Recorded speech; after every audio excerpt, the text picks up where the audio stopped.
Ever had your stomach growl loudly when you're hungry? It's awkward in a quiet room. But why does it happen? That sound doesn't actually come from your stomach, it's your intestines.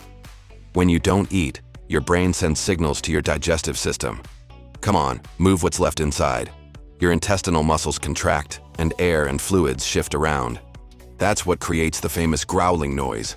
Science calls it borborygmus, the sound of your gut doing its job. So that growling, just your body asking for food.